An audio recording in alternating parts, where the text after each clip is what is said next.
할렐루야. 주님의 은혜가 오늘 여러분 삶 가운데 가득하시기를 주의 이름으로 축원을 드립니다.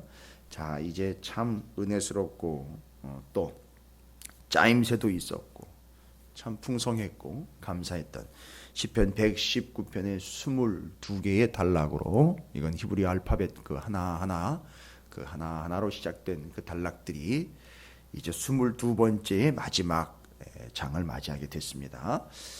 참 감사한 것 같습니다. 시편 119편을 그렇게 단락별로 하나님의 말씀이 어떤 의미인지, 율법과 규례와 계명, 법도 법, 이렇게 여러 말씀으로 표현이 되어 있지만 결국은 하나인 하나님의 말씀이 어떤 의미인지에 대한 참 깊은 연구가 아닙니다. 이거는 그렇게 살아온 사람이 그 말씀에 대하여 그 체험을 가지고 있는 사람이 실제로 말씀으로 살아낸 그 사람이 말씀에 대한 진정한 의미를 22개의 단락으로 정리를 끝냈습니다. 그래서 아마도 이것은 다윗의 시가 아니겠느냐라고 예상을 하고 있고, 또 내용상 보면 그 다윗의 성향들이 드러나 있죠. 그래서 이제 마지막을 맞이하게 됐습니다. 마지막을 맞이한다는 것은 아마 이 마지막 부분에서 이제 전체적인 것을 아마 정리하기도 하겠죠. 제가 이렇게 묵상을 하다 보니까 169절에서 176절까지는 두 가지를 이야기합니다. 말씀, 하나님의 말씀에 대한, 그렇다고 뒤에 말씀에 대한 언급이 없다라는 게 아니고요, 한 가지 핵심적인 주제인 말씀에 대한 것들로 오로지 집중하면서 하나님의 말씀은 무엇이고 어떤 것이고 어떻게 역사했고 그것이 내게는 어떤 의미인지를 계속 말씀으로 119편에다가 적어 놓았을 때 맨 마지막에 그 말씀에 대한 최종 정리로 두 가지를 이야기하고 있습니다. 맨 마지막에 말씀과 함께 가야 할 것들에 대한 이야기, 그 다음에는 말씀이랑 내게 어떤 의미인지에 대한 것들을 한 절씩 다 담아내고 있다는 것이죠. 그래서 정리를 하고 있습니다. 그러면 여러분, 오늘 169절에서 176절까지 말씀을 언급하고 있는 하나님의 말씀과 함께 가야 할 것이 무엇이냐, 이건 뭐 발전적인 것이라고도 볼 수 있고, 시간이 흘러가면서 그 말씀이 명확한 것이 드러나면서 이제 그 말씀을 제대로 또 정확하고 더 풍성하게 말씀이 말씀되게 하려고 하기 위한 것에 대한 뭐 일종의 함께 가야 하는 것들, 자연스럽게 함께 발생되는 것들, 뭐 이렇게 될 수도 있어요. 근데 어쨌든 우리가 지금도 마찬가지입니다. 짧은 시간 우리가 새벽에 나와서 기도하고 하루를 시작하지만 이럴 때도 마찬가지입니다. 그 말씀과 함께 가야 할 것들에 대한 언급이 쭉 정리가 되어 있습니다. 이건 자연스러운 것일 수도 있고 당연해야 하는 것일 수도 있습니다. 말씀과 함께 가야 하는 것들. 근데 이 사람은 말씀과 함께 이것들을 가지고 가고 있습니다.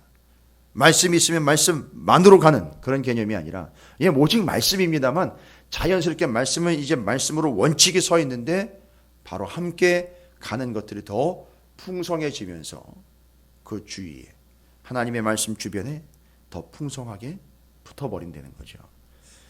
그래서 이걸 두 절씩 끊어서 말씀과 함께 가는 걸 언급하고 있고요.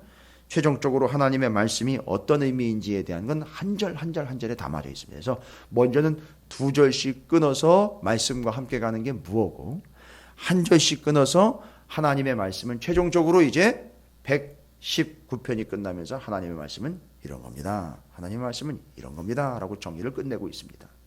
자, 그러면 하나님의 말씀과 함께 갈 수밖에 없고 자연스럽게 함께 가게 되는 것이, 말씀을 붙잡다 보면 함께 가게 되는 것, 169, 170절에서는 이렇게 얘기합니다. 하나님의 말씀과 함께 가는 건 당연하죠. 부르짖음과 간구가 함께 갑니다. 그러니까 말씀을 붙잡는 사람들은 부르짖게 되어 있어요. 간구하게 되어 있습니다. 그게 169, 170절입니다. 보시면 여호와여, 나의 부르짖음이 주 앞에 이르게 하시고 주의 말씀대로 나를 깨닫게 하소서. 170절, 나의 간구가 주의 앞에 이르게 하시고 나와 있죠. 바로 이겁니다. 재미있는 건 부르짖음, 간구가 공통점을 가지고 있다는 거, 비슷한 겁니다. 그래서 두 절씩 끄는 건 바로 이겁니다. 같은 주제로 두 절씩을 단락으로, 이 안에서도요. 이 안에서 8절이니까 4번에 걸쳐서 두 절씩 같은 개념으로 묶인 것들을 말씀과 함께 갈 것들로 정리를 해주고 있습니다. 그래서 부르짖음과 간구가 말씀과 함께 갑니다. 이게 이단들이 안 되는 게 이런 거예요. 지금 잘 보세요. 이단들이 안 되는 게 말씀과 함께 가는 것, 요것들이 안 돼요. 그 사람들 말씀 꽤나 강조하는 것 같은데 그게 안 돼요. 우리 중에도 말씀 좀 안다라고 하는 사람들이 안 되는 게 이런 거예요. 말씀 조금 알고 교만해지기 시작하면서 안 되는 게 이런 것들입니다. 이게 드러나게 되어 있는 거죠. 그래서 말씀과 당연히 함께 가게 되어 있는 거예요. 가야 된다. 아닙니다. 가게 되어 있어요. 그렇게 말씀과 함께 갑니다. 뭐가요? 부르짖음과 간구예요. 그래서 말씀과 기도라는 얘기를 수도 없이 드렸습니다. 그래서 169, 170절 말씀과 함께 가게 되어 있는 것, 부르짖음과 간구가 말씀과 함께 갑니다. 여러분, 이 부르짖음과 간구라는 건 어제 우리 성탄 예배 때도 말씀을 전했지만 날카로운 소리를 가장 높이 외쳐 부르짖는 걸 얘기하는 거예요. 대성통곡하는 걸 얘기하는 겁니다. 그 다음에 말씀과 함께 가는 게 171절, 172절입니다. 여러분 이걸 좀 정리를 잘 하시면 먼저는 2절씩 묶어서 정리를 하시고 나중에는 1절씩 따로 정리를 하면서 이제 최종적으로 119편을 정리하시면 의미가 있을 겁니다. 지금까지 119편을 22번에 걸쳐서 묵상을 하면서 이제 정리된 바들을 최종적으로 정리하신다고 보시면 돼요. 말씀과 함께 갑니다. 부르짖음과 간구가 함께 갑니다. 171절, 172절은요. 찬양과 노래가 함께 갑니다. 171절 주께서 율례를 내게 가르치면 내 입술이 주를 찬양하리이다.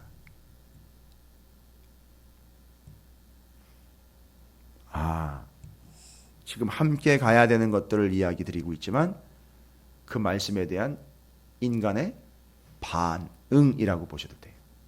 이것들은 진짜 말씀을 제대로 붙잡았다면 그 말씀의 주이신 하나님을 찬양할 수밖에 없고요. 172절에 모든 주의 모든 계명들이 의로움으로 내 혀가 주의 말씀을 노래하리이다. 그래서 찬양과 노래가 함께 가는 겁니다.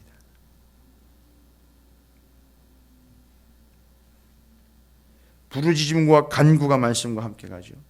찬양과 노래가 함께 갑니다. 하나님을 인정하여 하나님께 올려드리는데 그 하나님을 찬양하며 하나님을 노래하는 것, 바로 이게 같이 갑니다.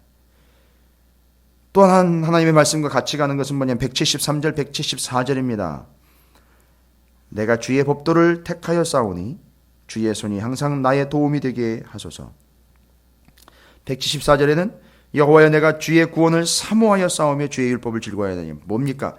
선택과 사모함이 늘 함께 갑니다. 하나님의 말씀, 그래서 하나님의 말씀에 대해서 하나님의 말씀을 선택하고 하나님의 말씀을 사모함을 늘 말씀과 함께 가져가고 있다는 얘기죠. 여러분 이게 잘 정리가 돼야 120편부터 134편까지는 성전에 올라가는 노래예요. 이게 참 기가 막힌 구조와 배열입니다. 120편부터 134편까지 15편의 시편이 또 기다리고 있습니다. 하나의 주제로 묶여 있습니다. 뭐지요? 성전에 올라가는 노래입니다. 성전에 올라가면서 부르는 노래일 수 있고 성전에서 부르는 노래일 수도 있습니다. 그런데 여러분 만약에 성전으로 올라가면서 부르는 노래라고 한다면 모양을 한번 생각해 보십시오. 119편의 하나님의 말씀에 대한 22개의 달라고 하는 말씀이 어떤 의미인지를 정리를 끝낸 사람입니다. 그 사람이 하나님의 성전으로 올라갈 때 어떤 모습일까요? 성경을 옆에 끼고 하나님을 예배하기 위해 올라가고 있는 모습. 그게 이제 120편부터 134편까지 우리가 또 묵상해 봐야 될 성전에 올라가는 노래입니다. 그 전에 지금 말씀에 대한 정리를 끝내고 있습니다. 말씀에 대하여. 그래서 이제 15번에 대해서 또 성전에 올라가면서 부르는 노래에 대한 20편을 또 묵상을 해야 됩니다. 이어서. 어쨌든 지금 119편이 마무리가 되면서 하나님의 말씀에 대한 의미에 하나님의 말씀과 함께 가야 되는 것이 무엇이냐? 부르짖음과 간구요, 찬양과 노래위요. 그 하나님의 말씀을 선택함과 사모함이 함께 가고 있다라는 겁니다. 그리고 175절과 176절 또다시 얘기합니다. 찬송과 기억이 함께 갑니다. 그 하나님의 말씀에 대한 찬송과 기억입니다. 하나님에 대한 찬송과 기억입니다. 내 영혼을 살게 하소서 그리하시면 주를 찬송하리이다.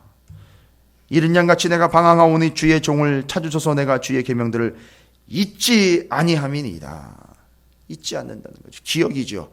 그래서 찬송과 기억이 함께 갑니다. 이건 사람 쪽에서는요, 하나님의 말씀을 주신 그 사람들, 말씀을 받는 사람들의 반응이라고도 말씀을 드렸습니다. 말씀과 함께 가는 겁니다. 부르짖음과 간구가 함께 갑니다. 찬양과 노래가 함께 갑니다. 선택과 사모함으로 갑니다. 찬송과 기억 속에 하나님의 말씀을 붙잡고 갑니다. 이게 하나님의 말씀과 함께 가게 되어 있는 거예요. 진짜 말씀을 제대로 붙잡고 있다면 이 8가지가 자연히 그 사람의 삶의 모습에서 나타날 겁니다.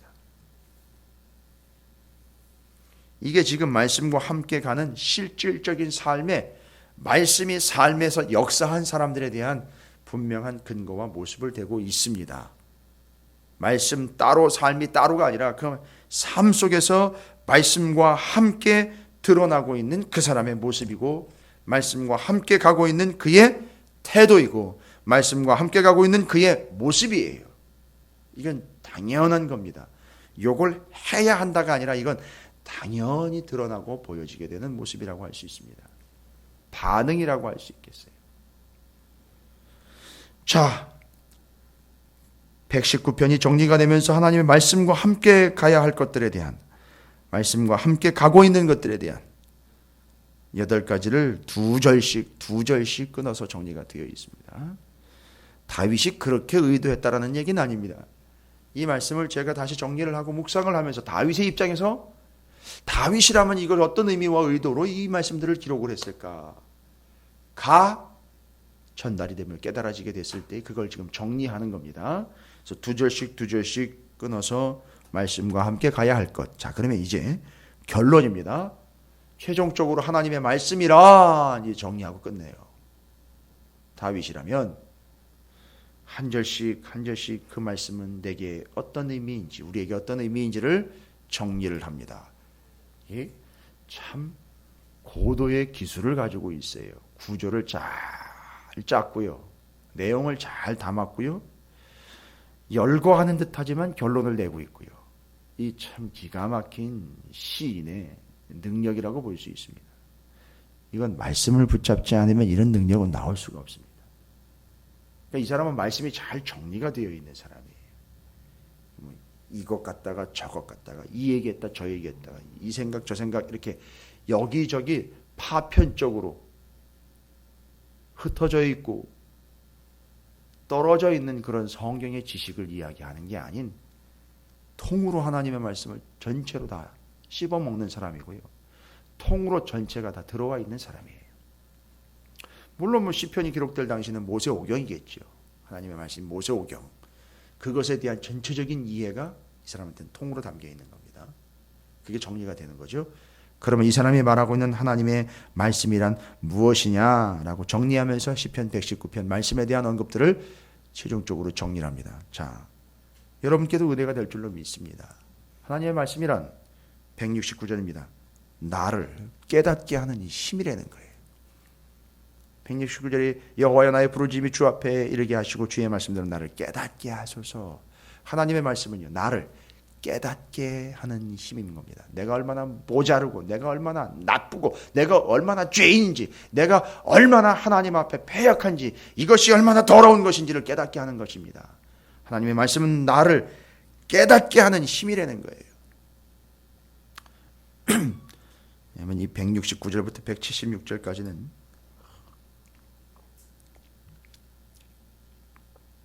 말씀을 전하는 자의 입장에서 보면 벌써 2편의 설교 말씀들까지도 나올 수 있다라는, 이런 좀 계산적이긴 하지만 그럴 정도로 아주 명확하게 잘 정리가 되어 있어요.